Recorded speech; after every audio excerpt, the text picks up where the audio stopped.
Hello everyone, welcome to my new academy channel. जैसा कि मैं स्टार्ट की हूँ इकोसिस्टम, जिसका एक पार्ट हो चुका है, जिसमें मैंने पढ़ा दिया है कि किस तरीके का जो इकोसिस्टम है उसका स्ट्रक्चर क्या है, उसका फंक्शन क्या है, वो सब कंप्लीट हो गया है। ठीक है। इसके अलावा प्रोडक्टिविटी क्या है, प्राइमरी प्रोडक्टिविटी क्या होती है, सेकेंडरी प्रोडक्टिविटी क्या होती है, उसको एक्सप्लेन किया है। साथ में डिकम्पोजिशन तक कंप्लीट किया है। आज का जो हम लोग का नया टॉपिक है वो है एनर्जी फ्लो। ठीक है, यहाँ से स्टार्ट करेंगे और इस चैप्टर को आज ही खत्म करेंगे। तो चलिए स्टार्ट करते हैं। एनर्जी फ्लो, एनर्जी फ्लो नाम से लग रहा है क्या कि यहाँ पे एनर्जी का ट्रांसफर हो रहा है। ठीक है, किसी एक ऑर्गेनिज्म से दूसरे ऑर्गेनिज्म में यहाँ पे एनर्जी का ट्रांसफर हो रहा है। क्यों मैंने ऐसा कहा? इसलिए क्योंकि इकोसिस्टम की बात की जा रही है। यहाँ पे इंट्रैक्शन होगा लिविंग थिंग्स का भी, नॉन लिविंग थिंग्स का भी, मीन सब मिलजुल के रहेंगे साथ में। ठीक है, तो यहाँ पे एक दूसरे का क्या करेंगे, हेल्प करेंगे, इन द सेंस कि यहाँ पे ट्रांसफर होगा एनर्जी का। अब देखते हैं क्या है। Except for the deep sea hydrothermal ecosystem, sun is the only source of energy for the ecosystem on earth। ठीक है, किसको छोड़ के? जो समुद्र है, जो गहराई पे है, वहां पे छोड़ के, जो हाइड्रोथर्मल इकोसिस्टम है उसको छोड़ के बाकी जितने भी इकोसिस्टम है अर्थ पे, सब पे क्या है, सन एक ऐसा सोर्स है जिससे क्या कर रहे हैं, प्रोड्यूसर खाना बना रहे हैं। क्यों समुद्र की गहराई में नहीं है ये? क्योंकि जो सी है ना वो काफी गहरा है, तो उसके सरफेस तक, मीन्स कि थोड़ी दूर तक ही क्या होगा, सनलाइट पहुंच पाएगी। उसके बाद जो सनलाइट नहीं पहुंचेगी तो वहां पे क्या होता है, फोटो ऑटोट्रॉपिक नहीं होता। मीन्स कि वहां पे हम बोल सकते हैं कि खाना यहाँ पे नहीं बनता है। किसकी हेल्प से? सनलाइट। यहाँ पे क्या होता है, कीमोसिंथेटिक होता है। ठीक है, यहाँ पे फोटो ऑटोट्रॉपिक नहीं होता है। ठीक है, तो यहाँ पे हम बोल सकते हैं कि यहाँ पे फोटोसिंथेसिस नहीं होता है, यहाँ पे कीमोसिंथेसिस होता है। यहाँ पे केमिकल से हेल्प से क्या होता है, खाना बनता है या फिर एनर्जी लेते हैं ऑर्गेनिज्म। ठीक। Of the incident solar radiation less than 50%, it is the power, जिसे बोलते हैं फोटोसिंथेटिकली एक्टिव रेडिएशन। ठीक है, सनलाइट तो प्रेजेंट है। ठीक है, मान लीजिए समर का सीजन है, खूब खूब खूब धूप है, क्या 100% जो रेडिएशन आ रही है सारे प्लांट इसको ले लेंगे। यहाँ पे मतलब कि ये है कि जो ये इतने सारे यहाँ से सन रेडिएशन आ रही है, सन से जो रोशनी आ रही है, जो किरणें आ रही है, क्या सब प्लांट यूटिलाइज कर लेगा खाना बनाने में? नहीं, जितना भी होता है वो 50% से कम है। ठीक है, जो सनलाइट है ना, जो भी यहाँ से रेडिएशन निकलेंगी, जो भी एनर्जी निकलेगी यहाँ पे रेडिएशन एनर्जी, इसका लेस देन 50% क्या होता है, फोटो एक्टिवली, मीन्स कि फोटोसिंथेसिस के लिए क्या होते हैं, हम खाना बनाने के लिए इस्तेमाल करते हैं। सिर्फ केवल कितना, लेस देन 50% सनलाइट का। इसीलिए इसको पार बोलते हैं, जिसका नाम है फोटोसिंथेटिकली एक्टिव रेडिएशन की। मीन्स कि 50% जो सनलाइट की रेडिएशन है इनमें कम, इनसे भी कम में, 50% में नहीं, उससे भी कम में क्या हो जाता है, खाना बन जाता है प्लांट्स का। We know that the plant and photosynthetic bacteria autotrophics the sun radiation energy to make the food from simple inorganic material। जैसा कि हम जानते हैं जो ग्रीन प्लांट्स हैं, या फिर हम बोल सकते हैं फोटोसिंथेटिक बैक्टीरिया ऑटोट्रॉप, ठीक है, जैसे कि साइनोबैक्टीरिया, ये सब क्या करते हैं, खाना बनाते हैं। खाना कैसे बनाते हैं? सन की हेल्प से। मीन्स कि जो सन की रेडिएंट एनर्जी है उसकी हेल्प से क्या बनाते हैं, खाना बनाते हैं। वो क्या बनाते हैं, जो सिंपल इनऑर्गेनिक मटेरियल से वो लोग क्या बनाते हैं, complex organic material. Means simple inorganic material क्या होगा, CO2 हो गया, वाटर हो गया। जब सनलाइट पड़ती है इनके पास क्या होता है, क्लोरोफिल प्रेजेंट होते हैं। इसके बाद जो ऑर्गेनिक मटेरियल बनता है, मीन्स ग्लूकोज बनता है, साथ में एनर्जी जो बनता है, ये सब क्या होते हैं, ऑटोट्रॉप्स की कंडीशन है। Plants capture only 2 to 10% of the power and this small amount of energy sustain the entire living world। ठीक है, जो प्लांट्स है ना, अब पावर क्या है, फोटोसिंथेटिकली एक्टिव रेडिएशन जो सनलाइट से आ रही है, वो कितना है, लेस देन 50%। अब इनमें से भी प्लांट्स केवल कितना ले रही है, 2 to 10% ले रही है। क्या करने के लिए, खाना बनाने के लिए। मीन्स कि जो 50 लेस देन 50% जो भी रेडिएशन एनर्जी आ रही है सनलाइट से, वो सारी ही क्या है, फोटोसिंथेटिकली एक्टिव रेडिएशन है। मीन्स कि इस रेडिएशन के अंतर्गत खाना बनेगा, फोटोसिंथेसिस होगा। लेकिन प्लांट उनमें से सिर्फ 2 से 10% ही ले रही है रेडिएंट एनर्जी। ठीक है, अब यही इतने छोटे अमाउंट से ही प्लांट पूरा जितना भी लिविंग सिस्टम है हमारे अर्थ पे सबको खाना दे रही है, मैं सबको जीवित रखी है। आगे देखते हैं। So it is very important to know how the solar energy capture by plant flow through different organism of an ecosystem. तो ये जानना बहुत ज्यादा महत्वपूर्ण है कि किस तरीके से प्लांट जो सोलर एनर्जी का इतना छोटा सा पार्ट, सिर्फ 2 से 10%, मीन्स 2 to 10% जो पार है, बस इतना ही ले रही है। पार का मतलब है फोटोसिंथेटिकली एक्टिव रेडिएशन से ही इतना सारा खाना बना के और जितनी भी लिविंग ऑर्गेनिज्म है अर्थ पे सबको जिंदा रखी है। ठीक है, आगे देखते हैं। All organism are depend for their food on the producer either directly और इनडायरेक्टली। जितने भी ऑर्गेनिज्म प्रेजेंट है अर्थ पे वो किस पे डिपेंड करते हैं? प्रोड्यूसर। अब प्रोड्यूसर कौन है? प्लांट है। खाना कौन बना रहा है? प्लांट। किससे बना रहा है? यहाँ पे रेडिएंट एनर्जी बोल सकते हैं या फिर सोलर एनर्जी, जिसकी हेल्प से वो क्या कर रहा है? फोटोसिंथेसिस कर रहा है और खाना बना रहा है। या तो प्लांट पे ऑर्गेनिज्म जो है प्रेजेंट, कंज्यूमर बोल सकते हैं उनको, वो डायरेक्टली डिपेंडेंट है, जैसे कि हम बोल सकते हैं हर्बीवोर्स, काऊ हो गए, गोट हो गए, ठीक है। ये सारे क्या है? डायरेक्टली मीन्स डिपेंड है किस पे? प्लांट्स पे। इनडायरेक्टली का मतलब है कि जो काऊ का प्रोडक्ट यूज करेगा, जो गोट को यूज करेगा खाने में, वो क्या इनडायरेक्टली डिपेंडेंट है प्लांट पे। हम लोग भी डायरेक्टली डिपेंडेंट है, जो हम हरी हरी सब्जियां खाते हैं क्या हम डायरेक्टली डिपेंडेंट है प्लांट पे, ठीक है। जो क्रॉप उगाते हैं हर साल, हम किस पे डिपेंड है? प्लांट्स पे, ठीक है। तो हम बोल सकते हैं कि जो प्रोड्यूसर है वो सबको सस्टेन किया है, सबको जिंदा रखा है अपने से, ठीक है। So you find unidirectional flow of energy from the sun to the producer and then the consumer। तो आपको एक चीज समझ में आई कि जो यहाँ पे एनर्जी का फ्लो है, एनर्जी का फ्लो का मतलब क्या है? खाना, ठीक है। कि किस तरीके से यहाँ पे क्या हो रहा है? एनर्जी का फ्लो हो रहा है। मीन्स कि कोई प्लांट है वो क्या कर रहा है? सोलर एनर्जी या रेडिएंट एनर्जी की हेल्प से खाना बना रहा है। तो कुछ ऐसे ऑर्गेनिज्म होंगे जो प्लांट्स को खा रहे हैं, कुछ ऐसे ऑर्गेनिज्म होंगे जो प्लांट्स को खा रहे हैं बट वो एनिमल्स को भी खाएंगे। मीन्स कहीं ना कहीं यहाँ पे क्या हो रहा है? यूनिडायरेक्शनल फ्लो हो रहा है एनर्जी का। ऐसा नहीं है कि प्लांट किसी इंसान या किसी कंज्यूमर से एनर्जी ले रहा है, उल्टा नहीं हो रहा। प्लांट से सब एनर्जी ले रहे हैं। प्लांट कहाँ से ले रहा है? सन से ले रहा है। मीन्स उसको रेडिएंट एनर्जी चाहिए, सोलर एनर्जी चाहिए ताकि वो खाना बना सके। और जो भी उस पर डायरेक्टली डिपेंडेंट है प्लांट पे या इनडायरेक्टली डिपेंडेंट है, उनको भी क्या दे सके? एनर्जी या खाना दे सके, ठीक।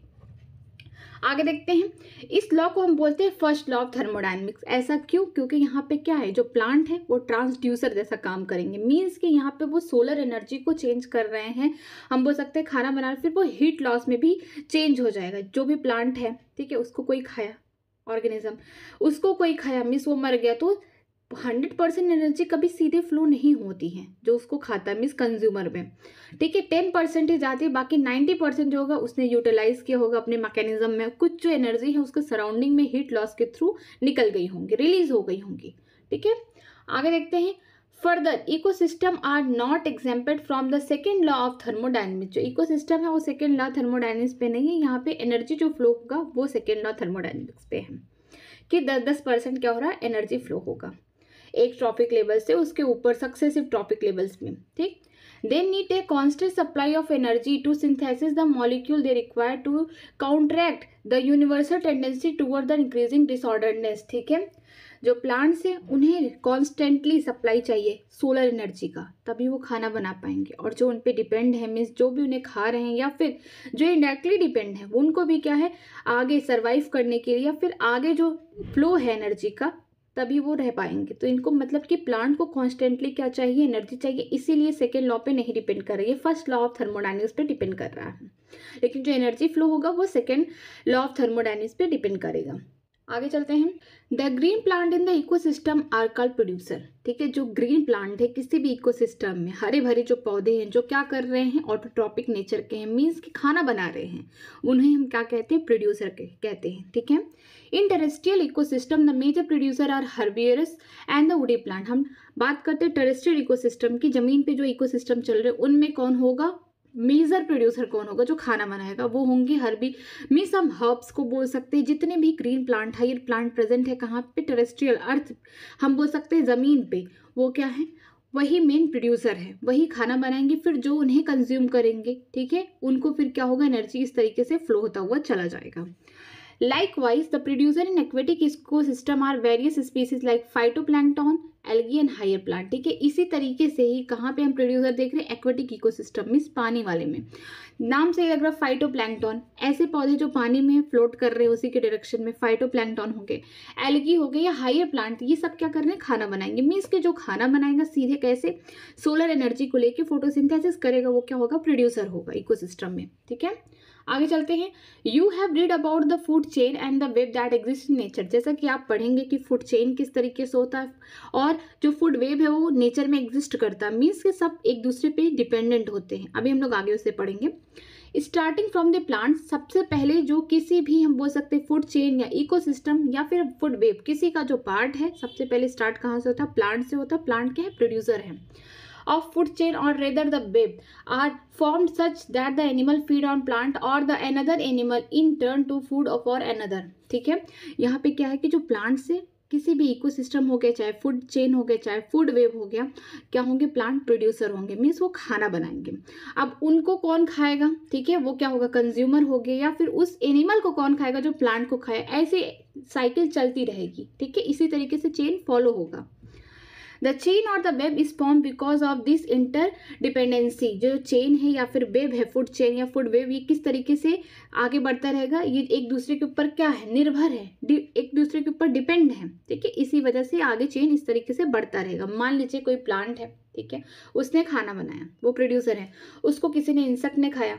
अब इंसेक्ट को कोई, मान लीजिए छोटी बर्ड स्पैरो ने खाया, अब स्पैरो को भी कोई ऑर्गेनिज्म खाएगा, ठीक है, उसे कंज्यूम उसको कोई करेगा। तो इस तरीके से क्या, एक फूड चेन चलना स्टार्ट हो गई। ठीक, आगे चलते हैं। No energy that is trap into the organism remain in forever. ठीक है, पूरा कभी भी किसी भी ऑर्गेनिज्म में पूरी एनर्जी ट्रैप नहीं होती है। मतलब कि अगर प्लांट भी खाना बना रहा है ना, तो उसमें भी पूरी एनर्जी उसकी नहीं रहेगी। जो जितना वो यूटिलाइज किया, इसके बाद जो उसको खाएगा उसमें उसकी 10% एनर्जी चली जाएगी।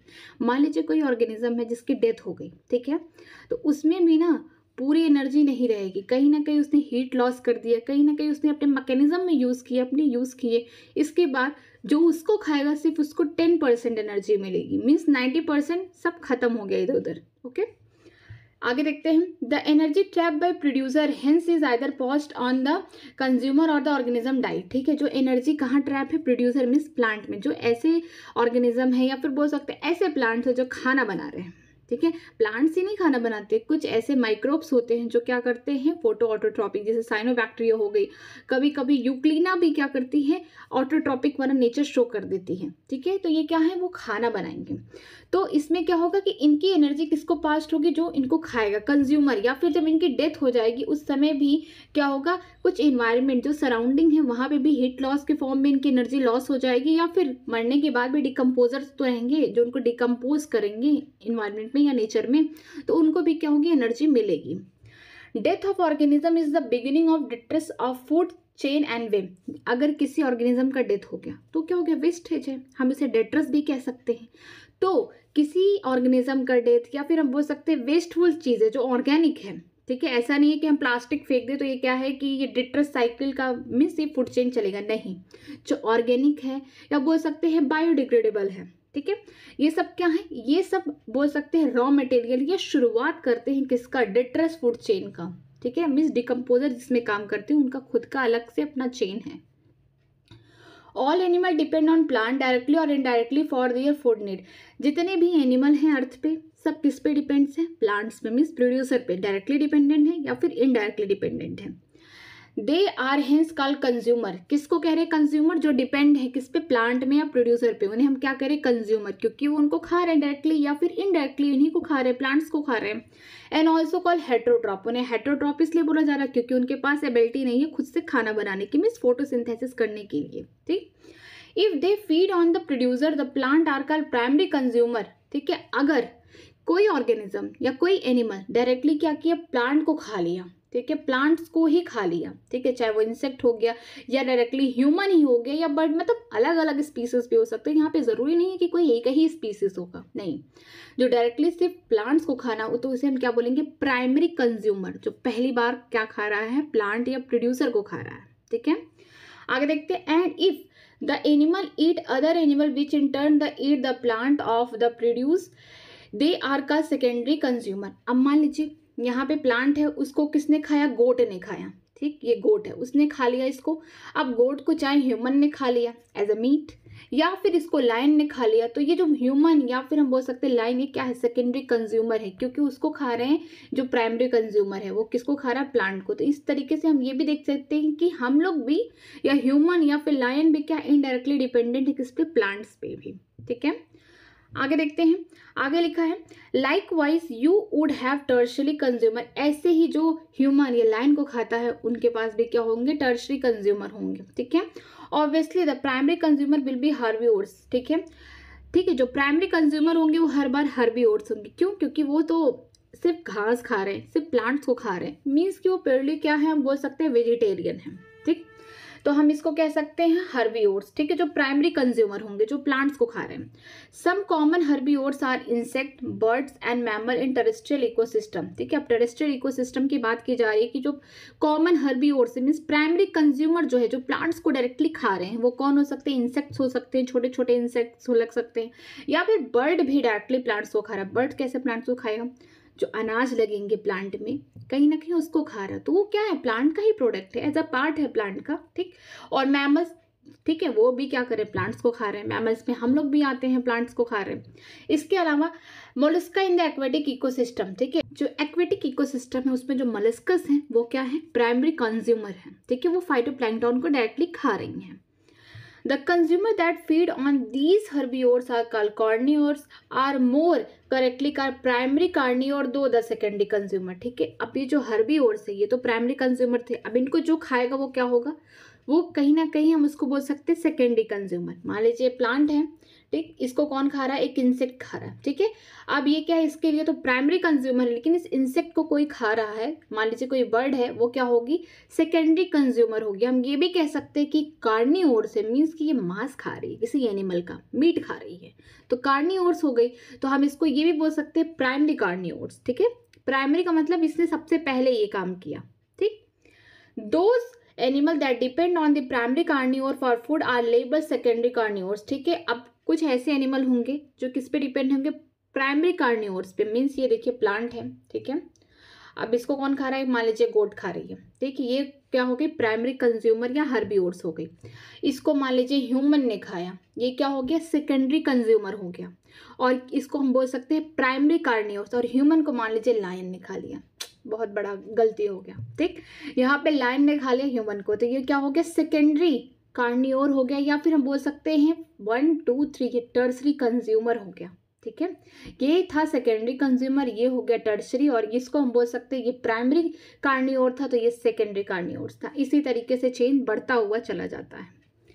A simple grazing food chain is depicted here. यहाँ पे जो ग्रेजिंग फूड चेन है, जीएफसी की बात की, देखिए ग्रास है, वो प्रोड्यूसर होगा, उसने खाना बनाया, फोटोसिंथेसिस किया। अब ग्रास को कौन खा रहा? गोट खा रहा है, जो कि क्या है? प्राइमरी कंज्यूमर है। ठीक, अब गोट को मैन ने खा लिया, जो क्या है? सेकेंडरी कंज्यूमर है, और मैन ने गोट को खाया, तो क्या होगा? कार्निवोर्स होगा, मीन्स ये प्राइमरी कार्निवोर्स होंगे। अब मान लीजिए मैन को लायन ने खा लिया, तो ये क्या हो जाएंगे? टर्शरी कंज्यूमर होंगे, लेकिन अब क्या होंगे? सेकेंडरी कार्निवोर्स होंगे। इस तरीके से चेन आगे बढ़ता हुआ चला जाएगा। आगे चलते हैं, आगे है डेट्रस फूड चेन, डीएफसी। ठीक है, अब हम लोग डीएफसी के बारे में पढ़ते हैं। Begins with the dead organic matter, means कि ये डिकम्पोजर की साइकिल है, ये ग्रेजिंग नहीं है। ये जैसे इंसान और जितने भी लिविंग ऑर्गेनिज्म जो अर्थ पे हैं, एक दूसरे के ऊपर जीएफसी में है, लेकिन डीएफसी में क्या है? ये डिकम्पोजर है, जो डेड डिकेइंग मैटर है, चाहे ह्यूमन का, चाहे प्लांट का, किसी भी लिविंग ऑर्गेनिज्म का। ठीक है, जिसमें ऑर्गेनिक मैटर प्रेजेंट है, उन्हें हम क्या बोलते हैं? डेट्रस। ये जो चेन है इसे हम बोल सकते हैं डीएफसी या फिर डेट्रस फूड चेन। अब चलिए इसको पढ़ते हैं। It is made up of decomposer, means DFC जो चेन है इसमें कौन मेन रोल अपना प्ले करेगा? वो है डिकम्पोजर। डिकम्पोजर अब हम लोग पहले भी पढ़ चुके हैं कि कौन है? फंजाई हो गए, ठीक है, बैक्टीरिया हो गए, जो क्या कर रहे हैं? डेड और डिकेइंग मैटर को डिकम्पोज कर रहे हैं, उसमें से एनर्जी निकाल रहे हैं। ठीक है, कॉम्प्लेक्स ऑर्गेनिक मैटर को सिंपल इनऑर्गेनिक मैटर में चेंज कर रहे हैं। ठीक है, विच आर हेटरोट्रॉपिक ऑर्गेनिज्म, जैसा कि हम जानते हैं कि डिकम्पोजर क्या हेटरोट्रॉप्स है। ठीक, मेनली फंजाई एंड बैक्टीरिया। जो डिकम्पोजर होंगे हेटरोट्रॉप्स होंगे, वो खाना खुद से नहीं बना रहे हैं, वो अपने जो डेड डिकेइंग मैटर है ऑर्गेनिक मैटर उससे खाना ले रहे हैं। उसमें कौन होंगे? फंजाई होंगे और बैक्टीरिया होंगे। They meet their energy and nutrient requirement by the dead degrading the dead organic matter और डेट्रस। ठीक है, ये अपनी एनर्जी या बोल सकते हैं अपने न्यूट्रिएंट्स को कहाँ से लेते हैं? जो डेड डिकेइंग मैटर है, ऑर्गेनिक मैटर, जैसे प्लांट का लीफ हो गया, या ह्यूमन की बॉडी हो गई, या किसी ऑर्गेनिज्म, किसी एनिमल की डेड बॉडी हो गई, उनको डिकम्पोज करके उससे जो एनर्जी ले रहे हैं, ये क्या होते हैं? हेटरोट्रॉप्स होते हैं। इसीलिए इनको अब क्या कहेंगे आगे? These are also known as saprotrophs, means की डेड और डिकेइंग चीजों को डिकम्पोज करके उससे एनर्जी ले रहे हैं ये। ठीक है, decomposers. Decomposer secrete enzymes, digestive enzymes that break down the dead and waste material into the simple inorganic material which are subsequently absorbed by them। ठीक है, ये किस तरीके से डिकम्पोज करते हैं? मान लीजिए कोई लीफ है, सपोज करिए, ठीक, जमीन पे गिरी हुई है, तो डिकम्पोजर यहाँ प्रेजेंट है, फंजाई या बैक्टीरिया, वो इसको किस तरीके से गलाएंगे, वो अपने कुछ इस पे डाइजेस्टिव एंजाइम को सिक्रीट कर देंगे, ताकि जो ये इसमें जो ऑर्गेनिक मैटर है ना, कॉम्प्लेक्स ऑर्गेनिक मैटर जो प्रेजेंट है, ये किस में टूट जाए, सिंपल इनऑर्गेनिक मैटर में, ठीक है, सिंपल इनऑर्गेनिक मटेरियल में टूट जाए, ताकि फिर उससे क्या ले सके, एनर्जी ले सकेगी। अब आगे देखते हैं। अब यहाँ पे एक कंपैरिजन दिया गया है, इसको देखिए, बहुत इंपॉर्टेंट है। इन एक्वेटिक इकोसिस्टम, अगर हम पानी की बात करते हैं एक्वेटिक इकोसिस्टम की, तो GFC grazing food chain is the main conduct of energy flow. Means की दो इकोसिस्टम है, एक टेरेस्ट्रियल है और एक एक्वेटिक। अगर हम एक्वेटिक की बात करते हैं तो सबसे ज़्यादा एनर्जी कंडक्ट किस में हो रही है, जीएफसी से हो रही है, मीन्स ग्रेजिंग फूड चेन से हो रही है। As again this in the terrestrial ecosystem as much fraction of energy flow through the detritus food chain than the GFC. लेकिन अगर हम टेरेस्ट्रियल इकोसिस्टम की बात करते हैं, जो जमीन पे इकोसिस्टम है, सबसे ज़्यादा एनर्जी कहाँ से कंडक्ट हो रही है, डीएफसी से हो रही है। मीन्स डेट्रस फूड चेन से ज़्यादा एनर्जी आगे की तरफ फ्लो हो रही है, ठीक, जीएफसी का नहीं। तो याद रखिएगा कि अगर एक्वेटिक इकोसिस्टम है पानी के अंदर, तो वहाँ पे जीएफसी है, सबसे ज़्यादा एनर्जी इससे होगी, ठीक। अगर हम बात करेंगे टेरेस्ट्रियल इकोसिस्टम जमीन पे, तो यहाँ पे कौन होगा, डीएफसी होगा, ठीक है, डेट्रस फूड चेन होगा, इससे ज़्यादा एनर्जी कंडक्ट हो रही है।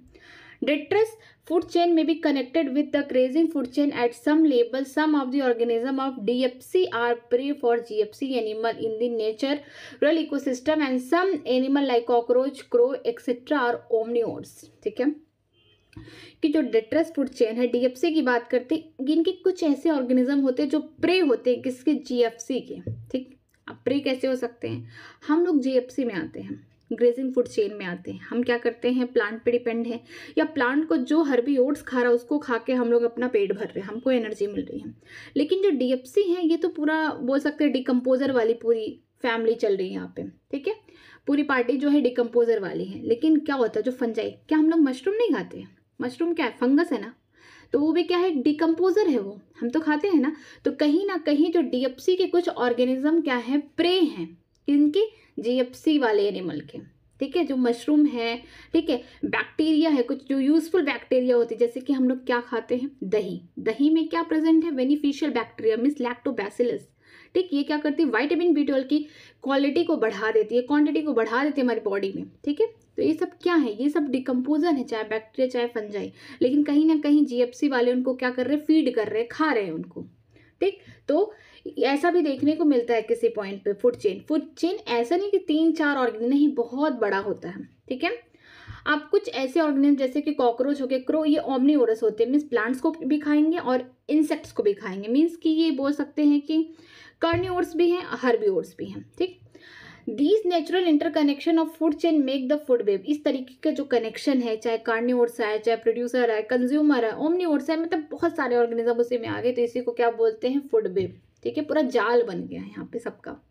Organism occupy a place in the natural surrounding or in the community according to their feeding relationship with the other organism, ठीक है। ऑर्गेनिज्म जो है, जो हम लोग ट्रॉफिक लेवल के भी बात करेंगे आगे कि किस तरीके से हम कैसे ये सब डिवाइड करें इकोसिस्टम में। हम तो बस फीडिंग रिलेशनशिप देख रहे कि प्लांट को जो खा रहा है वो प्राइमरी कंज्यूमर हो गया, अब उस कंज्यूमर जो प्राइमरी कंज्यूमर को जो खा रहा है वो सेकेंडरी कंज्यूमर हो गया, या बोल सकते हैं प्राइमरी कार्निवोर्स हो गया, अब प्राइमरी कार्निवोर्स को जो खा रहा है वो टर्सरी कंज्यूमर हो गया, या फिर बोल सकते हैं सेकेंडरी कार्निवोर्स हो गया। मिस की जो ये फीडिंग रिलेशनशिप है, इसी से हम बोल सकते हैं कि ऑर्गेनिज्म अपना प्लेस ऑक्युपाई कर रहा है इकोसिस्टम में, ठीक है। Based on the source of their nutrition or food, organism occupy a specific place in the food chain is known as trophic label, ठीक है। ये ट्रॉफिक लेवल क्या होता है, नाम से लग रहा है कि यहाँ पे लेबल दिया जा रहा है, ठीक है।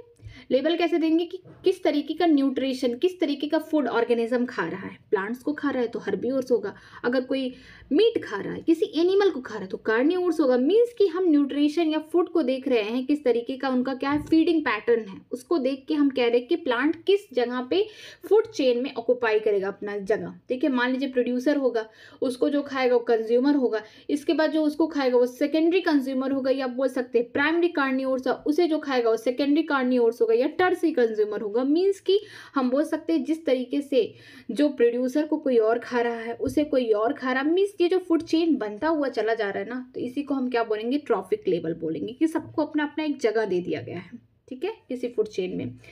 Producer belong to the first trophic level, जो प्रोड्यूसर होंगे पहले ट्रॉफिक लेवल होंगे क्योंकि इनका काम क्या है, खाना बनाना। ठीक। हार्बीवोर्स जिसे हम प्राइमरी कंज्यूमर कहते हैं क्योंकि ये क्या करेंगे, डायरेक्टली प्लांट्स को खाएंगे, तो इन्हें प्राइमरी कंज्यूमर, ये सेकंड होंगे ट्रॉफिक लेवल। फिर कार्निवोर्स होंगे जिसको बोलेंगे सेकेंडरी कंज्यूमर, और बोल सकते हैं कि प्राइमरी कार्निवोर्स, ये क्या होंगे, थर्ड ट्रॉफिक लेवल होंगे। मीन्स सबको एक एक ऐसी जगह दी गई है। जैसे ये डायग्राम देखिए, ये है प्रोड्यूसर, ठीक है, एग्जाम्पल दिया गया, ये प्रोड्यूसर, ये क्या करेगा, खाना बनाएगा। ये प्लांट्स हो सकते हैं, बैक्टीरिया भी हो सकते हैं इवनली, ठीक है, जिसके पास क्या है, क्लोरोफिल प्रेजेंट है, वो खाना बना लेगी।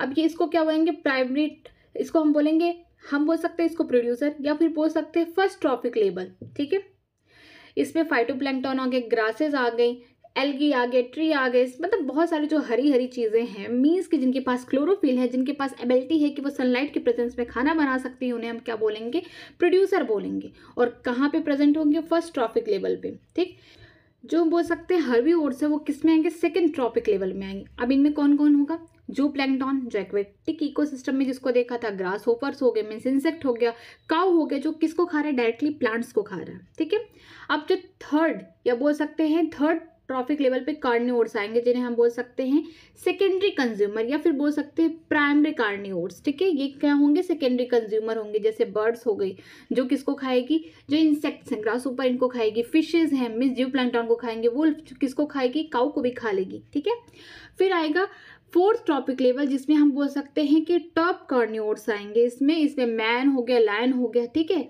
इनको हम बोल सकते हैं टर्सरी कंज्यूमर बोल सकते हैं, या फिर सेकेंडरी कार्निवोर्स बोल सकते हैं। तो याद रखिएगा, first trophic level, second trophic level, third, fourth, इस तरीके से ट्रॉपिक लेवल बनता चला जाएगा। लेकिन जो फर्स्ट ट्रॉपिक लेवल होगा वहाँ पे कौन होंगे, प्लांट्स होंगे। ठीक है, जो सेकेंड ट्रॉपिक लेवल होगा उनमें हर्बीवोर्स होंगे, जो डायरेक्टली प्लांट्स को खाएंगे। थर्ड ट्रॉपिक लेवल में कार्निवोर्स स्टार्ट हो जाएंगे यहाँ पे, जो क्या करेंगे, हर्बीवोर्स को खाएंगे। इसे हम बोलते हैं सेकेंडरी कंज्यूमर, या बोल सकते हैं प्राइमरी कार्निवोर्स बोल सकते हैं। ठीक, फिर फोर्थ ट्रॉपिक लेवल आएंगे जिसमें टॉप कार्निवोर्स हो सकते हैं, या फिर हम बोल सकते हैं सेकेंडरी कार्निवोर्स, या फिर बोल सकते हैं टर्शरी कंज्यूमर। इस तरीके से ये चलता रहेगा। आगे चलते हैं। The important point to note that the amount of energy decreases at successive trophic level. एक खास बात ये है कि जो हमने ट्रॉपिक लेवल इस तरीके से तो देख लिया, लेकिन यहाँ पे जो एनर्जी होगी ना, ऊपर जो ट्रांसफर होगी कम होगी।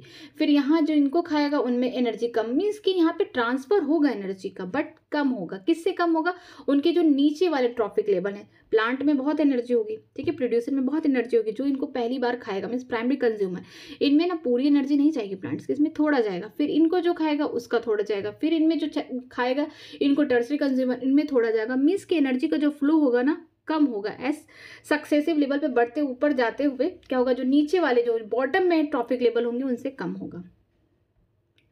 आगे चलिए। When any organism dead it converted to the detritus और the dead biomass that serve as the energy source of decomposer. जब कोई ऑर्गेनिज्म मर जाता है, ठीक है, वो तो डेट्रस हो गया, वेस्ट प्रोडक्ट हो गया, या फिर हम बोल सकते हैं डेड बायोमास। बायोमास का मतलब क्या है कि वो भी उसमें सारे ऑर्गेनिक मैटर प्रेजेंट है पूरी तरीके से। ठीक है, तो ये क्या सर्व करेगा, एनर्जी सोर्स है किसके लिए, डिकम्पोजर के लिए। डिकम्पोजर तो ढूंढ ही रहे हैं कि कब हमें डेट्रस मिले, कब हमें डेड ऑर्गेनिक मटेरियल मिले। ठीक है, कब किसी की लाश मिल जाए, कब कोई पत्ती टूट जाए, कब कोई ट्री टूट जाए, उनको क्या मिलेगा, अपनी चेन के लिए जो डेट्रस है, DFC फूड चेन है ना, उनके लिए रॉ मटेरियल, या फिर बोल सकते हैं उनके लिए शुरुआती रॉ मटेरियल मिल जाए ताकि उनका भी चेन आगे बढ़ सके। ठीक, organism at each trophic level depend as those at the lower trophic level for their energy demand। ठीक है, हर ट्रॉफिक लेवल में जो ऑर्गेनिज्म है अपने लोअर ट्रॉफिक लेवल के ऊपर डिपेंड करते हैं, इसके लिए, एनर्जी के लिए, खाना के लिए। जैसे कि प्रोड्यूसर तो अब खाना बना के स्टोर करे, लेकिन जो प्राइमरी कंज्यूमर इसको इसीलिए खा रहे हैं ताकि इनको एनर्जी मिले, खाना मिले। सेकेंडरी कंज्यूमर प्राइमरी कंज्यूमर को इसीलिए खाएंगे क्योंकि उनको एनर्जी चाहिए। टर्सरी कंज्यूमर सेकेंडरी कंज्यूमर को इसीलिए खाएंगे ताकि उनको एनर्जी मिले। ठीक है, इस तरीके से अपने जो ऊपर वाले ट्रॉफिक लेवल के लोग होंगे अपने नीचे वाले ट्रॉफिक लेवल के ऊपर डिपेंड करेंगे एनर्जी डिमांड के लिए। ठीक, व्हाट इज स्टैंडिंग क्रॉप, नाम से लग रहा है स्टैंडिंग क्रॉप, क्या ये फसल के बारे में, नहीं। अब इसके बारे में देखते हैं। स्टैंडिंग का मतलब है कि कोई चीज लिविंग मटेरियल है, ठीक है, जिसके पास मास है, बायोमास। ईच ट्रॉफिक लेवल है certain mass of the living material at particular time is called standing crop. ठीक है, किसी भी, कोई भी हम बोल सकते हैं लिविंग मैटर, चाहे प्लांट एनिमल हो, किसी समय अगर प्रेजेंट है, मीन्स उसके पास बायोमास है। जैसे मैं हूँ, ठीक है, मैं भी जिंदा हूँ, ठीक है, मैं एक समय पे देखूँ तो अभी मैं इस टाइम जिंदा हूँ, तो मेरे जो बायोमास है, जो मेरा वेट है, या फिर बोल सकते हैं जो मेरे अंदर एनर्जी है, ये क्या स्टैंडिंग क्रॉप है। ठीक है, कि हर ट्रॉपिक लेवल में जो भी ऑर्गेनिज्म जिंदा है, जो भी स्पीसीज वहाँ पे प्रेजेंट है, जिनके पास क्या है, खुद का मास है, ठीक है, लिविंग मटेरियल प्रेजेंट है उस टाइम, उसी को हम क्या बोलते हैं, स्टैंडिंग क्रॉप। ठीक, the standing crop is measured as the mass of the living organism biomass और the number in unit area। ठीक है, जो स्टैंडिंग क्रॉप है इसको दो तरीके से मेजर करते हैं। पहला मेजर करते हैं कि जो मास है लिविंग ऑर्गेनिज्म का, उसे बायोमास कहते हैं।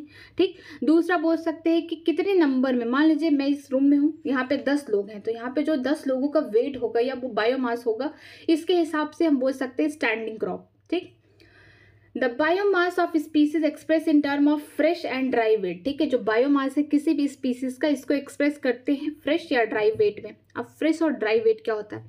फ्रेश का मतलब अगर हम किसी फसल को काट के लाएं तो अभी वो ताज़ा ताज़ा मीन्स उसमें से अभी वाटर एवेपोरेट नहीं हुआ है। ठीक, सब कुछ वहाँ प्रेजेंट है। ठीक, फ्लैशी फ्लैशी सब कुछ, अभी वाटर प्रेजेंट है, सारे न्यूट्रिएंट प्रेजेंट है, जितने ऑर्गेनिक मैटर है सब कुछ प्रेजेंट है, वो क्या है, फ्रेश वेट है। लेकिन ड्राई वेट क्या हो गया, जब हमने उसको जला दिया, ठीक है, जो बचा हुआ मास है वो क्या है, ड्राई वेट है। मीन्स क्या कि ड्राई वेट में वाटर नहीं रहेगा, वाटर एवोपरेट हो जाएगा, तो इसे हम कहते हैं ड्राई वेट कहते हैं। ठीक, measurement of biomass in term of the dry weight is more accurate. अगर मेजरमेंट किया जाए किसी भी बायोमास का तो सबसे ज़्यादा एक्यूरेट वैल्यू कौन बताएगा, वो होगा ड्राई वेट बताएगा।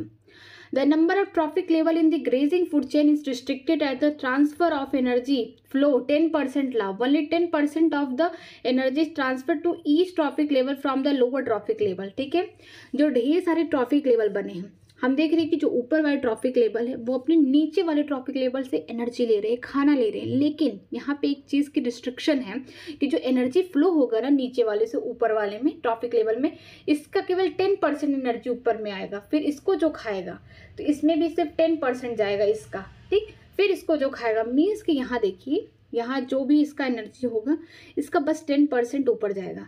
इसका जितना टोटल एनर्जी होगा, चाहे 1,00,000 जूल क्यों ना हो, बहुत ज़्यादा क्यों ना हो, बस केवल 10% ऊपर वाले को जाएगा। फिर इसको 10% मीन्स कि जो एनर्जी का फ्लो है ओनली 10% जाएगा। कहाँ से, बॉटम वाले ट्रॉफिक लेवल से टॉप वाले ट्रॉफिक लेवल पे। आगे देखते हैं, आगे दिया गया है, in nature it is possible to have so many level producer herbivores primary carnivores secondary carnivores in the grazing food chain. ठीक है, नेचर में ये भी पॉसिबल है कि जो प्रोड्यूसर हैं, चाहे हर्बिवोर्स हो गए, चाहे प्राइमरी कार्निवोर्स, सेकेंडरी हो गए, ग्रेजिंग फूड चेन में बहुत लेवल पे हो सकते हैं। जैसे कि एक एग्जांपल दिया है कि ये है सन, ठीक, ये है प्लांट। अब क्या करेगा, खाना बनाएगा प्लांट। ठीक है, कितना परसेंट लेगा, 2 से लेके 10% ऑफ किसका, पार का, फोटोसिंथेटिकली एक्टिव रेडिएशन का। ठीक है, इसका इतना बोल सकते हैं रेडिएंट एनर्जी लेगा या फिर सोलर एनर्जी लेके क्या बनाएगा, खाना बनाएगा, फोटोसिंथेसिस करेगा। तो इसको हम कहाँ रखेंगे, फर्स्ट ट्रॉफिक लेवल में रखेंगे, जिसको प्रोड्यूसर। अब इसको इंसेक्ट ने खाया तो सेकेंड ट्रॉफिक लेवल में, जिसे हम प्राइमरी कंज्यूमर बोल सकते हैं, हर्बिवोर्स। अब इसको किसी स्पैरो ने खाया, ठीक है, किसी चिड़िया ने खाया, तो क्या है, थर्ड ट्रॉफिक लेवल में प्रेजेंट है, मीन्स एक एक ट्रॉफिक लेवल में प्रेजेंट रहेगा। इसको हम बोलेंगे सेकेंडरी कंज्यूमर, क्योंकि ये इसको खा रही है। ठीक है, और इसको ये भी बोल सकते हैं कि प्राइमरी कार्निवोर से ये डायरेक्ट इसको खा रही है, प्लांट्स को नहीं खा रही है। बट इनमें जो अब एनर्जी का फ्लो होगा, जितना इसने एनर्जी बनाया है, यहाँ पे सिर्फ 10% जाएगा। इसका जितना भी एनर्जी रहेगा पूरे लाइफ का, इसको सिर्फ 10% जाएगा। इसका जितना भी एनर्जी रहेगा, इसको सिर्फ 10%। और इसको जो खाएगा वो फोर्थ ट्रॉफिक लेवल में है, जिसको हम बोलेंगे सेकेंडरी कार्निवोर्स, क्योंकि इसको खा रहा है, ये प्राइमरी थी तो इसको जो खाएगा वो सेकेंडरी होगा। और ये कहाँ पे प्रेजेंट है, इसको बोल सकते हैं टर्सरी कंज्यूमर। ठीक, इस तरीके से यहाँ पे एक चेन हो गया। लेकिन कभी ये भी तो हो सकता है कि ये डायरेक्ट इंसेक्ट को ये स्पैरो ना खा के कोई और खा ले, इसको कोई और खा ले, मीन्स कि यहाँ पे ढेर सारे फूड चेन बनते जा रहे हैं। ठीक है, ऐसा नहीं है कि एक ही फूड चेन नेचर में एग्जिस्ट करता, बहुत सारे फूड चेन यहाँ पे नेचर में एग्जिस्ट करते हैं। और प्रोड्यूसर कोई एक नहीं, बहुत सारे प्रोड्यूसर हो सकते हैं एक टाइम पे। ठीक है, आगे देखते हैं इकोलॉजिकल पिरामिड। ठीक है, अब हम लोग पिरामिड्स की हेल्प से देखते हैं कि किस तरीके से ट्रॉफिक लेवल में बटे हुए हैं। पिरामिड तो हर कोई देखा होगा, इस तरीके का मीन्स ट्रायंगल शेप में होता है। आप बेस देखेंगे क्या है, कितना ब्रॉडर है, मीन्स कि कितना ज़्यादा, लेकिन अपेक्स क्या है, बहुत कम है। ठीक, एज कम्पेयर टू हम बेस से देखें। You have familiar with the shape of pyramid, जैसा कि मैंने अभी बता दिया कि किस तरीके का शेप है पिरामिड का। The base of the pyramid is broad and the narrow towards the apex. ठीक है, जो बेस है देखिए पिरामिड का कितना है, वो हम बोल सकते हैं चौड़ा है, बट जो एपेक्स है क्या है, एकदम छोटा सा नैरो है part. One gets similar shape whether you express the food or energy relationship between organism at different trophic level। ठीक है, हम भी ये पिरामिड अब पाएंगे कब, जब हम एक्सप्रेस करेंगे फूड चेन को या फूड वेब को। अब आगे देखिए, this relationship is expressed in term of number, biomass और एनर्जी। ठीक है, ये जो हम बोल सकते हैं ये जो रिलेशनशिप है या एक्सप्रेशन जो है, हम किसके टर्म में एक्सप्रेस करेंगे, नंबर, बायोमास और एनर्जी के। मीन्स किसी ऑर्गेनिज्म या किसी भी फूड चेन का हम नंबर देखेंगे कि कितने प्रोड्यूसर प्रेजेंट है, कितने उसके प्राइमरी कंज्यूमर है, कितने सेकेंडरी, हम नंबर में देखेंगे 1 2 3 4 ये नंबर हो गए। बायोमास का मतलब वेट, कि 10 किलो का है कि 20 किलो का, मीन्स ऐसे देखेंगे। एनर्जी का मतलब क्या है कि कितने परसेंट, कितने से कितना एनर्जी जा रहा है। मान लो 1000 जूल है तो उसके ऊपर वाले में कितना जा रहा है, फिर कितना, मीन्स एनर्जी के लिए तो ये लॉ है, सेकेंड लॉ, कि 10% एनर्जी क्या होगा, नीचे वाले ट्रॉफिक लेवल से ऊपर वाले में चला जाएगा इस तरीके से। ठीक है, अब देखते हैं, the base of each pyramid represent the producer और the first trophic level, while the apex represent the tertiary और the top level of consumer. ठीक है, जो बेस है, बेस क्या है, ब्रॉडर है। इसका मतलब ये दिमाग में आ गया कि जो बेस है वो ब्रॉड है। मीन्स पिरामिड में क्या होता है, बेस तो ब्रॉडर होगा, इसका मतलब प्रोड्यूसर कहीं ना कहीं ज़्यादा होंगे। ठीक है, और हमेशा याद रखना कि जो पिरामिड है उनके जो बेस में होंगे वो कौन होंगे, हमेशा प्रोड्यूसर होंगे जो खाना बनाएंगे, या हम बोल सकते हैं फर्स्ट ट्रॉफिक लेवल के लोग होंगे। लेकिन जो अपेक्स होगा, ये ऊपर वाला होगा, ये हम बोल सकते हैं कि ये टर्सरी हो सकते हैं या फिर टॉप लेवल के कंज्यूमर हो सकते हैं। ठीक है, The 3 type of ecological pyramid that are usually studied are the pyramid of number, pyramid of biomass, pyramid of energy। 3 type के हो गए, pyramid of number, biomass and energy। अब चलिए देखिए एग्जाम्पल दिया है, pyramid of number in grassland ecosystem. ये grassland ecosystem की बात की गई है, मतलब कि टेरेस्ट्रियल इकोसिस्टम का एग्जाम्पल है ये। Only 3 top carnivores are supported in ecosystem based on the production of nearly 6 million plant। Number की बात की तो 1 2 3 4 1 2 3 4 इस तरीके से काउंट करेंगे। बेस पे कौन होगा, हमेशा प्लांट्स होंगे, ये याद रहना चाहिए। ठीक है, पिरामिड के बेस पे हमेशा कौन होगा, प्रोड्यूसर होगा। ज़्यादा भी हो सकता है, कम हो सकता है, बट ये कैसा है, ये इसमें ज़्यादा है। मीन्स कि ये इस तरीके से क्या करेगा, ये इतने लोगों को ही फीड करेगा। ठीक है, प्रोड्यूसर लगभग कितने हैं, 6 मिलियन के अप्रॉक्स हैं। ठीक, जो प्लांट्स को खाएगा वो हर्बीवोर्स होंगे, इनको हम बोल सकते हैं कि प्राइमरी कंज्यूमर है। फिर प्राइमरी कंज्यूमर को जो खाएगा वो कार्निवोर्स होंगे, वो क्या होंगे, प्राइमरी कार्निवोर्स होंगे, जिन्हें हम सेकेंडरी कंज्यूमर कहेंगे। लेकिन जो टॉप पे है टर्सरी कंज्यूमर या सेकेंडरी कार्निवोर सिर्फ 3 है, मीन्स नंबर में सिर्फ 3 ही प्रेजेंट है। तो क्या हो गया, इस तरीके का जो पिरामिड बनेगा इसको हम बोलेंगे अपराइट। मीन्स के नीचे ज़्यादा है, फिर उससे कम, फिर उससे कम, कम कम होते हुए एकदम कम चला गया। तो ये किसके भी यहाँ पे था, नंबर पे। ठीक है, कितने नंबर में प्रेजेंट है। आगे देखते हैं, pyramid of biomass show a sharp decrease in the biomass at higher trophic level. यहाँ पे बायोमास की बात की, मीन्स वेट की बात की गई है कि 100 किलो का है कि 100 टन का है। मीन्स कि यहाँ पे वेट, जो बॉडी में जितनी भी ऑर्गेनिक मैटर प्रेजेंट है एक टाइम पे, इसकी बात की गई है, बायोमास की बात की गई है। ठीक है, कहाँ देखा जा रहा है इसको देखा जा रहा है हायर ट्रॉफिक लेवल में। अब देखते हैं कि बायोमास कितना है। ठीक है, ये है हमेशा नीचे वाला जो बेस होगा क्या होगा, प्रोड्यूसर। ये हो जाएंगे कौन, प्राइमरी कंज्यूमर, सेकेंडरी कंज्यूमर, ये होंगे टॉप या टर्सरी कंज्यूमर। यहाँ इनका वेट जो है 809 यहाँ पे दिया गया है केजी पर मीटर स्क्वायर। बायोमास की यूनिट दी गई है यहाँ पे 37, फिर 11, फिर 1.5। मीन्स की सबसे कम कौन है, टॉप कार्निवोर से, या फिर बोल सकते हैं कि टर्सरी कंज्यूमर है सबसे कम। ठीक है, इनका वेट क्या है, कम है। मीन्स ये भी क्या हो गई, अपराइट हो गई। अपराइट का मतलब है कि जो प्रोड्यूसर है वो ज़्यादा है, लेकिन जो टॉप पे है, जो टर्सरी कंज्यूमर है वो कम है। अब आगे देखते हैं, इन्वर्टेड पिरामिड ऑफ बायोमास। ये भी बायोमास की बात की, मीन्स वेट की बात की जा रही है। ठीक, small standing crop of the phytoplankton supporting a large standing crop of जूप्लैंक्टन। Means कि इस बार आप ये गलती से इसको मत सोच लीजिएगा कि ये क्या है, फाइटोप्लैंक्टन नहीं, जो सबसे नीचे होगा। ठीक है, किसी भी पिरामिड में, चाहे बायोमास का हो, नंबर का हो, एनर्जी को, किसी का भी हो पिरामिड, जो सबसे नीचे होगा वो क्या होगा, हमारा प्रोड्यूसर होगा। मीन्स कि वही खाना बनाएगा। तो ये क्या है, इन्वर्टेड है। यहाँ पे हमें ये देखने को मिलेगा कि प्रोड्यूसर कम है, लेकिन ये जो प्राइमरी कंज्यूमर है जो प्लांट्स को खा रहे हैं, मीन्स जो फाइटोप्लैंक्टन है, ये एक्वेटिक इकोसिस्टम की बात की गई है, ठीक है। एक्वेटिक इकोसिस्टम में क्या होगा कि जो प्रोड्यूसर होंगे कौन होंगे, फाइटोप्लैंक्टन होंगे, एल्गी होंगे, जो भी प्लांट्स में प्रेजेंट होंगे पानी में, लेकिन जो उनको खाएगा उनको क्या बोलेंगे, प्राइमरी कंज्यूमर बोलेंगे। अब प्राइमरी कंज्यूमर में जू प्लैंक्टन आ गए, ठीक। तो क्या होंगे कि यहाँ पे जो बायोमास है, मीन जो वेट, अगर एक साथ हम सारे घास को या सारे फाइटोप्लैंक्टन को एक साथ रख ले तो उनका वेट कम है एज कम्पेयर टू किससे, जो प्राइमरी कंज्यूमर है, किससे, जू प्लैंक्टन से कम है। तो इनका क्या हो जाएगा, इन्वर्टेड, इसको बोलते हैं इन्वर्टेड पिरामिड। यहाँ पे जो प्रोड्यूसर है कम है as compare to primary consumer से, तो इन्वर्टेड देखने को मिलेगा, ठीक है। किसमें, एक्वेटिक इकोसिस्टम में। अब किसका देख रहे हैं, बायोमास का, वेट का देख रहे हैं। आगे चलते हैं। N ideal pyramid of energy, ये आइडियल क्यों लिखा है, आइडियल इसलिए लिखा है ना कि इसमें कोई एक्सेप्शन नहीं है, ये हमेशा हर, चाहे एक्वेटिक हो चाहे टेरेस्ट्रियल हो, किसी भी इकोसिस्टम के लिए वैलिड है, ठीक है, किसी भी फूड चेन के लिए वैलिड है। An ideal pyramid of energy observe that the primary producer convert only 1% of the energy in sunlight available to them in NPP, ठीक है, कि ये सनलाइट है, ये हमारा प्रोड्यूसर होगा, ये प्राइमरी कंज्यूमर, ये सेकेंडरी कंज्यूमर, ये टर्सरी कंज्यूमर, ठीक है। ये जो प्रोड्यूसर होंगे, जो प्लांट्स होंगे, वो क्या करेंगे, खाना बनाएंगे, किसकी हेल्प से, सोलर एनर्जी की हेल्प से, मीन्स रेडिएंट एनर्जी जो सनलाइट से आ रही है। जितनी भी एनर्जी आएगी उसका कितना लिया है इसने, 1% लिया, मीन्स यहाँ पे जितना भी वैल्यू दिया है यहाँ पे 1% इसका निकालेंगे, मीन्स कि 1/100 से इसको डिवाइड कर देंगे। यहाँ देखिए इस तरीके से डिवाइड किया तो इतना बचा, तो इतनी ही एनर्जी इसके पास गई, ठीक, प्रोड्यूसर के पास। अब जो प्रोड्यूसर को जो खाएगा, प्लांट्स को जो खाएगा, उसमें जो पहले कौन खाएगा, प्राइमरी कंज्यूमर, फिर सेकेंडरी, फिर टर्शरी, इस तरीके से आगे बढ़ता जाएगा हमारा ट्रॉफिक लेवल, ठीक है। तो जो प्लांट्स को खाएंगे इनकी जो एनर्जी होगी सिर्फ 10% होगी। 10% का मतलब यहाँ से हम लोग 10% इसका निकाल लेंगे, इस तरीके से यहाँ कट के यहाँ पे कितने हो गए, 1000 जूल।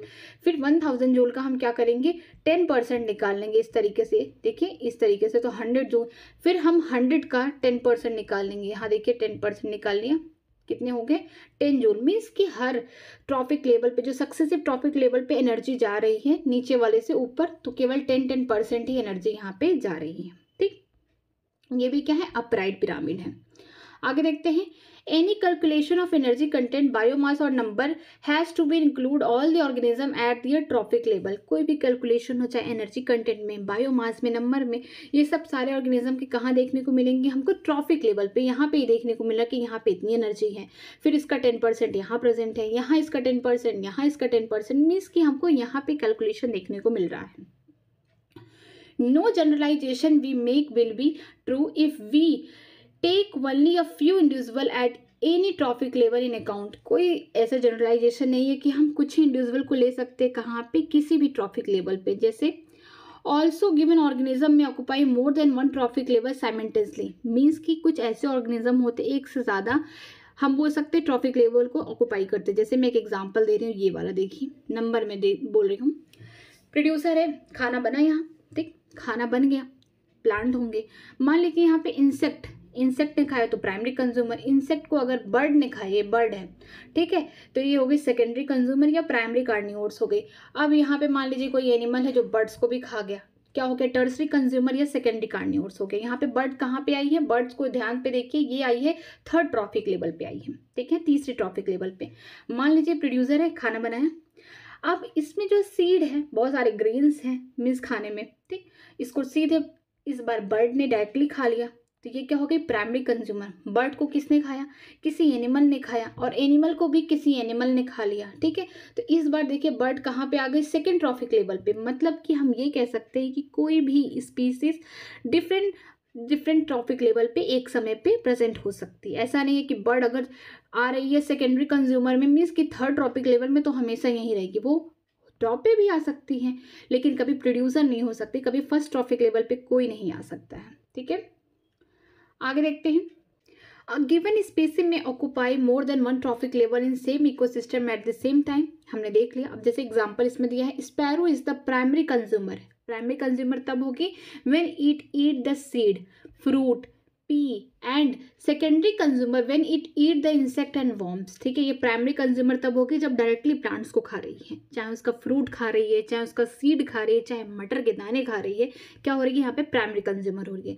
लेकिन ये सेकेंडरी कंज्यूमर तब हो जाएगी जब ये इंसेक्ट्स को खा रही है, वर्म को खा रही है, जो किसको खा रहे हैं, प्लांट्स को खा रहे हैं। ठीक है, आगे देखते हैं। In most ecosystem all the pyramid of number, energy and biomass are upright. ठीक है, ज़्यादा करके जो हम इकोसिस्टम में देखें कि जो पिरामिड ऑफ नंबर थे या फिर बायोमास थे, एनर्जी थे, क्या अपराइट थे, मीन्स कि सीधे जा रहे थे, सबसे ज़्यादा प्रोड्यूसर ही थे। That is producer are more in number and biomass than the herbivores. Means कि जो प्रोड्यूसर है नंबर में भी ज़्यादा है और एज कम्पेयर टू बायोमास में भी ज़्यादा है। किससे, हर्बिवोर्स से, प्राइमरी कंज्यूमर से उनके। And herbivore are more in number and biomass than carnivore. जो हर्बीओर्स हैं वो किससे ज़्यादा है, वो कार्नियोर से ज़्यादा या सेकेंडरी कंज्यूमर से ज़्यादा नंबर और बायोमास में। ठीक है, also the energy at lower trophic level is always more than the higher trophic level. जैसे कि यहाँ देखिए कि जो लोअर ट्रॉफिक लेवल इनके पास एनर्जी ज़्यादा है as compare to higher trophic level. ठीक, या फिर यहाँ पे देखिए इसकी एनर्जी लेवल सबसे ज़्यादा है इससे। ठीक है, तो लोअर ट्रॉफिक लेवल में एनर्जी है वो ज़्यादा होगी किससे, जो हाई ट्रॉफिक लेवल पे है। There are exception of this generalization if we were to account the number of the insect feeding on a big tree, what kind of pyramid would you get? यहाँ पे देखिए कुछ अपवाद दिए गए हैं। ठीक है, चाहे नंबर की बात की गई है कि मान लीजिए एक बड़ा सा ट्री है, ठीक, बहुत बड़ा ट्री है बट एक ही है। नंबर की बात की गई, मीन्स पिरामिड ऑफ नंबर देखने जा रहे हैं, लेकिन इस पे क्या है, हज़ारों इंसेक्ट्स हैं और हज़ारों इंसेक्ट्स खाने के लिए हज़ारों बर्ड्स भी प्रेजेंट है। मीन्स कि हम बोल सकते हैं कि ये मान लीजिए ये एक ट्री है, इस पे 1000 क्या है, इंसेक्ट है, और यहाँ पे कितनी बर्ड्स है, मान लीजिए 2000 या फिर उससे ज़्यादा बर्ड्स हैं। लेकिन अब इन बर्ड्स को खाने के लिए सिर्फ 4 ही क्या है, वल्चर प्रेजेंट है। तो इस टाइप के हम पिरामिड्स को क्या बोलेंगे। देखिए नंबर की बात है, यहाँ पे क्या होगा, कम होगा plant.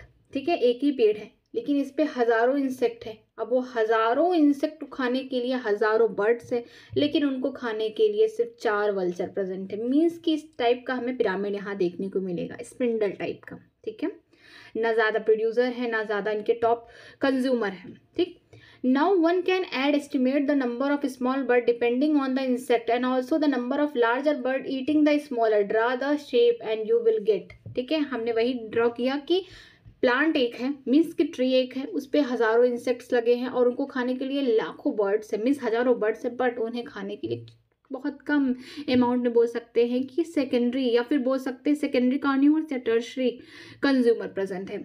The pyramid of biomass of sea, अभी हमने देखा था समुद्र में, इज जनरली इन्वर्टेड। ये इन्वर्टेड क्यों है, हमने इसकी बात की है कि ये जो बायोमास है किसका, हम लोग सी की बात की है, एक्वेटिक इकोसिस्टम की बात की, ये उल्टा क्यों है, क्यों यहाँ पे प्रोड्यूसर कम है as compare to primary consumer. अब इसका रीज़न दिया गया है, देखिए, because the biomass of fishes far exceeded than the phytoplankton. जो फाइटोप्लैंक्टन है उनसे ज़्यादा, उनसे बहुत बड़ी बड़ी मछलियाँ होती हैं, या फिर हम बोल सकते हैं कि जो प्लैंक्टन है उनका साइज, उनका बायोमास क्या है, ज़्यादा है।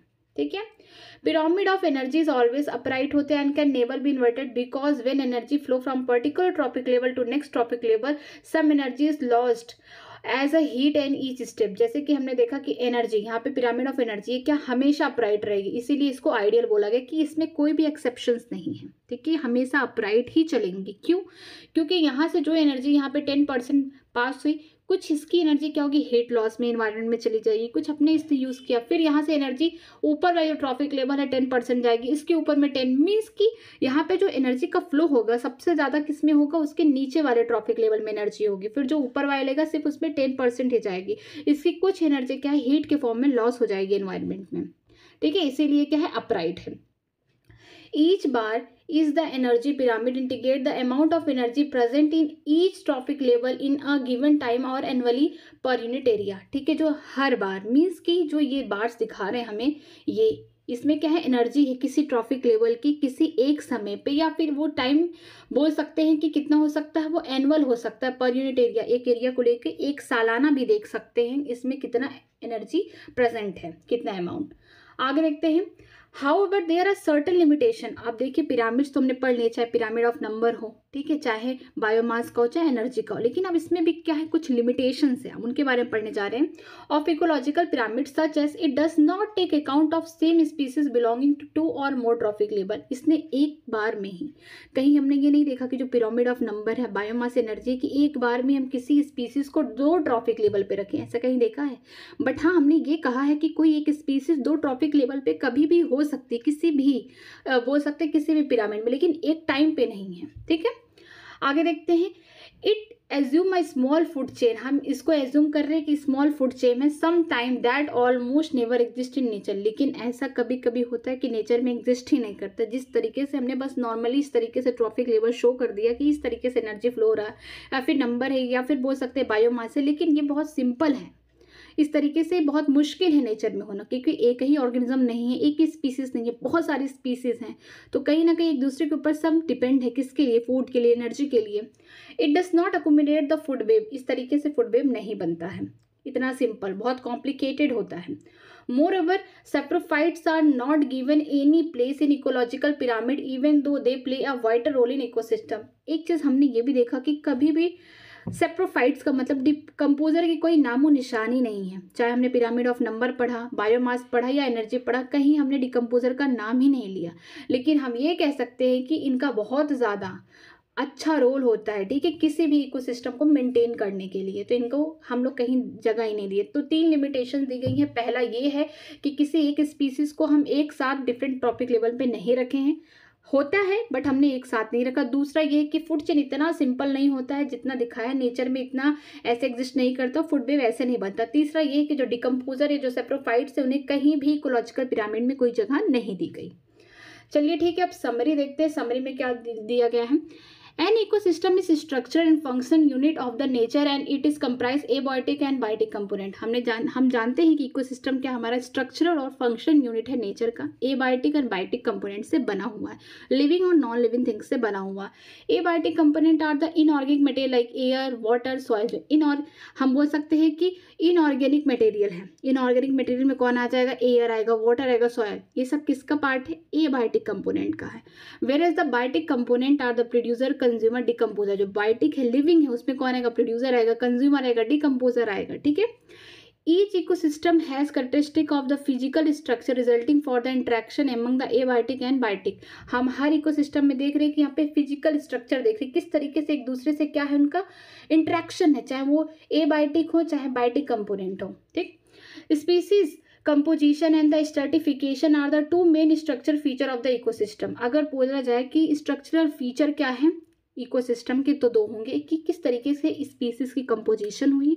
दूसरा स्ट्रेटिफिकेशन में क्या होता है कि डिफरेंट स्पीसीज को हम किसी इकोसिस्टम में क्या दिए हैं? वर्टिकल डिस्ट्रीब्यूशन किए। जैसे हमने एग्जांपल लिया था कि अगर हम फॉरेस्ट की बात करते हैं, ठीक है, जो सबसे बड़ा ट्री होगा ये होगा, उससे छोटा जो शर्ब्स होंगे यहाँ, हर्ब्स होंगे यहाँ, मीन्स कि यहाँ पे वर्टिकल डिस्ट्रीब्यूशन किया जा रहा है, ठीक है, डिफरेंट लेवल पे और डिफरेंट स्पीसीज के।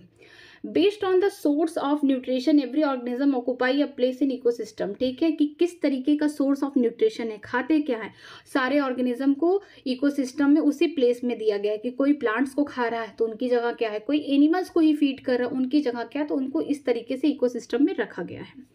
अब आगे देखते हैं। Productivity, decomposition, energy flow and nutrient cycle are the 4 important component of ecosystem. 4 important component क्या है? प्रोडक्टिविटी है, ठीक है, decomposition, energy flow and nutrient cycling है। ये चारों कंपोनेंट एक इकोसिस्टम को मेंटेन करने के लिए रखा जाता है।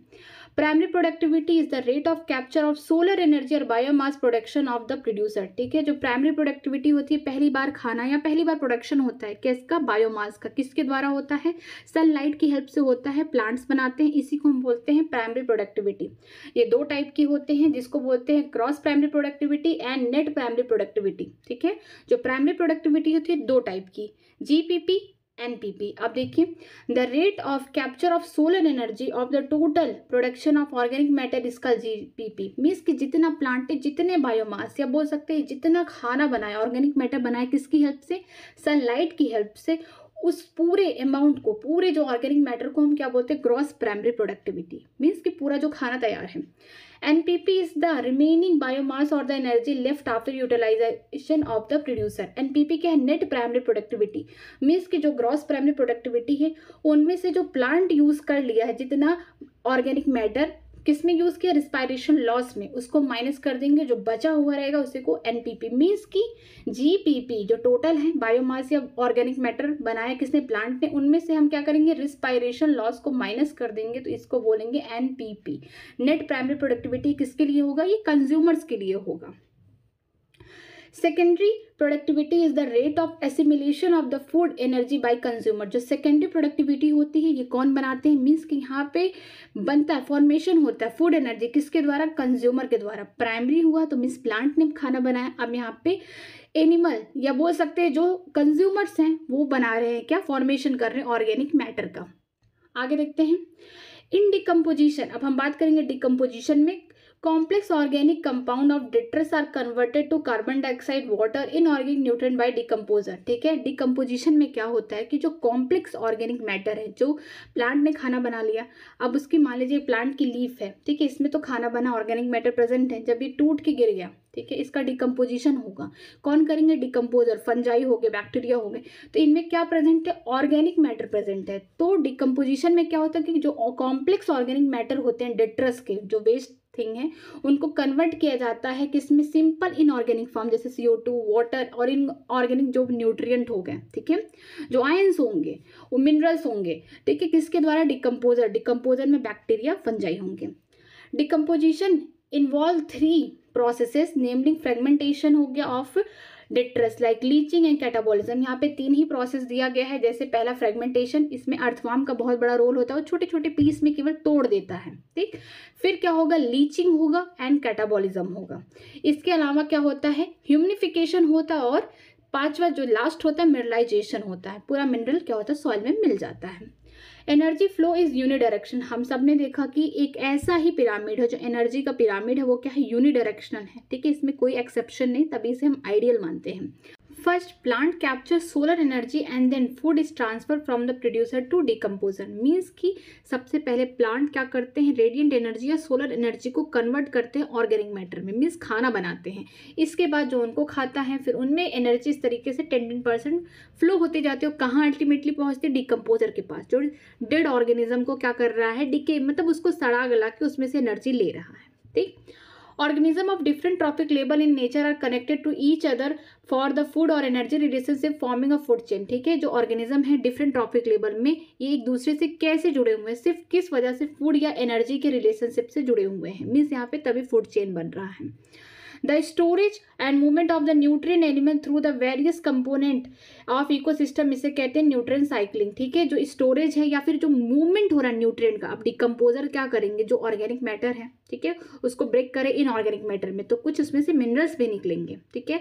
तो डिकम्पोजर अपना तो न्यूट्रिएंट ले लिया, अपनी एनर्जी ले ली, लेकिन जो उसमें से इनऑर्गेनिक जो मिनरल्स हैं उनको क्या करेंगे, सॉइल में रिस्टोर करा देंगे, ताकि फिर से जब कोई प्लांट वहाँ पे ग्रो करे तो उसको सारे एलिमेंट्स वहाँ से मिल जाए, ठीक है। तो इसी को बोलते हैं nutrient cycling. Nutrient are repeated used through the process. ठीक है, जो न्यूट्रिएंट है इसी की तरह यूज होते रहते हैं, मीन्स इसी प्रोसेस से, मीन्स डिकम्पोजर आएंगे, सब कुछ तोड़ेंगे, इनऑर्गेनिक में बदलेंगे ऑर्गेनिक मैटर को, और फिर इसके बाद जो न्यूट्रिएंट्स थे वो सब कहाँ रिस्टोर कर देंगे, सॉइल में। आगे देखते हैं, nutrient cycle are 2 type, gaseous and sedimentary. जैसा कि सिलेबस में कट चुका है, बट मैं समरी में पढ़ा रही हूँ तो बता देती हूँ कि जो न्यूट्रिएंट साइक्लिंग है 2 टाइप के होते हैं, गैसियस होता है, दूसरा सेडिमेंट्री, मीन्स गैसेस के थ्रू, जैसे कि नाइट्रोजन साइकिल पढ़ने को मिलेगा, कार्बन, तो ये क्या है, गैसियस होंगे। सेडिमेंट्री में कौन होगा, फॉस्फोरस और सल्फर होंगे, ठीक है, जो बड़े बड़े पत्थरों में छिपा होता है जो मिनरल्स, उन्हीं को हम सेडिमेंट्री रॉक या फिर सेडिमेंट्री साइकिल बोल सकते हैं न्यूट्रिएंट का। एटमॉस्फेयर और hydrosphere is the reservoir for the gaseous type of carbon या साइकिल। किसके बारे में बात की जा रही है, जो गैसियस न्यूट्रिएंट साइक्लिंग है, ये ज्यादा कहाँ प्रेजेंट होंगे, हमारे एटमॉस्फेयर में प्रेजेंट है। हाइड्रोस्फीयर का मतलब होता है जो पानी वाली जगह है वहां प्रेजेंट है, ठीक है। Whereas the earth crust is the reservoir of the sedimentary type of phosphorus. जो हमारा अर्थ का क्रस्ट है वहां पे ज्यादा करके सेडिमेंट्री टाइप के जो न्यूट्रिएंट साइक्लिंग है वहां प्रेजेंट, जैसे कि फॉस्फोरस हो गया, सल्फर हो गया, ये सब वहां प्रेजेंट है। Product of ecosystem processes are name as ecosystem services, that is purification of air and water by the forest, ठीक है। जो प्रोडक्ट्स आ रहे हैं हमें हमारे इकोसिस्टम से, वो क्या है हमारे लिए इकोसिस्टम सर्विसेज हैं। मीन्स कि ये हम लोग अपने इकोसिस्टम को कोई पैसा नहीं देते, बट वो हमारे लिए बहुत कुछ करता है, बहुत सारी सर्विसेज प्रोवाइड कर। जैसे कि हम जो अच्छे एयर ले रहे हैं, जो ऑक्सीजन ले रहे हैं अच्छा सा, वो कहाँ से आ रहा है, हमारे इकोसिस्टम, हमारे फॉरेस्ट से आ रहा है। जो वाटर पी रहे हैं, ये सब भी कहाँ, हमारे नेचर्स का ही देन है कि हम वहाँ से ले रहे हैं। तो इसी को जो भी इकोसिस्टम अपना प्रोडक्ट देता है, ठीक है, इसी को हम बोलते हैं इकोसिस्टम सर्विसेज। आगे देखिए क्वेश्चंस दिए हो गए हैं, चलिए इसको करते हैं। Fill in the blanks. Plant are called as because they fix carbon dioxide. Plant को हम क्या बोल सकते हैं, प्रोड्यूसर बोल सकते हैं, ठीक है। In ecosystem dominated by tree the pyramid of number is. अगर इकोसिस्टम में ट्री ज्यादा है, मीन्स डोमिनेटेड ज्यादा, बाकी ऊपर वाले कम, तो इस तरीके का क्या होगा, अपराइट टाइप का हमको देखने को मिलेगा पिरामिड। नेक्स्ट है in aquatic ecosystem the limiting factor of productivity. जो एक्वेटिक इकोसिस्टम है, जो लिमिटिंग फैक्टर होगा प्रोडक्टिविटी का, क्या होगा, हम बोल सकते हैं कि सनलाइट वहां नहीं पहुंच रही, उसके अलावा जो इनऑर्गेनिक न्यूट्रिएंट है वो भी नहीं प्रेजेंट है, NPK, nitrogen, phosphorus and potassium, ठीक है। Common detritivores of our ecosystem. जो कॉमन डेट्रीवोर्स है कौन है, अर्थवॉर्म है, ठीक। The major reserve of the carbon on the earth. जो मेजर रिजर्व है कार्बन कहाँ प्रेजेंट है हमारे अर्थ में, जैसे कि जो फॉसिल फ्यूल है वहां प्रेजेंट है। ये देखिए, which of the following has largest population of the food chain. किसके पास ज्यादा लार्जेस्ट पॉपुलेशन होती है फूड चेन में, सबसे ज्यादा कौन प्रेजेंट होता है, तो हमको लगता है कि सबसे ज्यादा प्रोड्यूसर ही प्रेजेंट होगा, ठीक। The second trophic level in lake. जो सेकेंड ट्रॉपिक लेवल है लेक में, मीन्स कि जो पहला ट्रॉपिक लेवल होगा वो होंगे फाइटोप्लैंक्टन, जो सेकेंड ट्रॉपिक लेवल होगा वो कौन होंगे, जूप्लैंक्टन होंगे। तो कौन होंगे, जूप्लैंक्टन। सेकेंडरी प्रोड्यूसर और जो सेकेंडरी प्रोड्यूसर हैं वो कौन होंगे, खाना सेकेंडरी प्रोड्यूसर कौन बना रहा है, प्राइमरी प्रोड्यूसर तो प्लांट्स हो गए, लेकिन जो उनको खा रहे हैं वो क्या होंगे, प्राइमरी कंज्यूमर हो गए, यही क्या होंगे, सेकेंडरी प्रोड्यूसर होंगे। तो इनको हम बोल सकते हैं हर्बिवोर्स, ठीक। What is the percentage of PAR, means photosynthetically active radiation in the incident solar radiation, less than 50%। यहाँ तो कोई ऑप्शन नहीं है तो बी वाला कर लेंगे ऐसा, ठीक। बाकी और भी क्वेश्चंस दिए गए हैं। अगर किसी भी लाइन में कोई डाउट है, कहीं भी कोई प्रॉब्लम है, तो प्लीज़ कमेंट सेक्शन में कमेंट करिएगा। वीडियो अच्छी लगी हो तो प्लीज़ चैनल को सब्सक्राइब करिए, वीडियो को लाइक करिए। अगर आपके पास नई NCERT है तो आप उससे पढ़िए, नहीं है तो आपको इसका PDF मेरे टेलीग्राम चैनल पे मिल जाएगा, तो आप वहाँ से उसको ज्वाइन कर सकते हैं। डिस्क्रिप्शन बॉक्स में दिया गया है इसका लिंक, ठीक है। कोई भी प्रॉब्लम हो तो प्लीज़ कमेंट सेक्शन में ज़रूर कमेंट करिएगा, मैं उसका आंसर दूंगी, ठीक है। आज के लिए इतना ही, थैंक यू वेरी मच।